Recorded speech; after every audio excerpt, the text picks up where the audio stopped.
हम अखिल भारतीय विद्यार्थी परिषद त्रिपुरा विश्वविद्यालय यूनिट की तरफ से आज क्लास 10 और 12 के जो बोर्ड एग्ज़ाम के कैंडिडेट हैं उनमें से करीब 45 स्टूडेंट को हमने स्कूल के माध्यम से आइडेंटिफाई किया है जिनका फाइनेंशियल स्टेटस इतना अच्छा नहीं है, तो लेकिन उनका पढ़ाई में बहुत अच्छा है।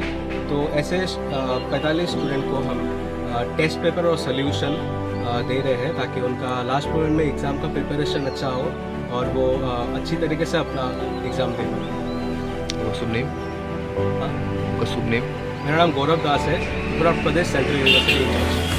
Thank you. और हम 75 सालों से छात्र, समाज और राष्ट्र के लिए काम कर रहे हैं। तो अभी बोर्ड एग्ज़ाम है, उनका जो स्टेटस है वो उनका लिमिटेशन नहीं होना चाहिए, ऐसा हमारा मानना है। और हम अपने तरीके से तरफ से पूरा प्रयास करेंगे कि वो जीवन में आगे बढ़े और सफलता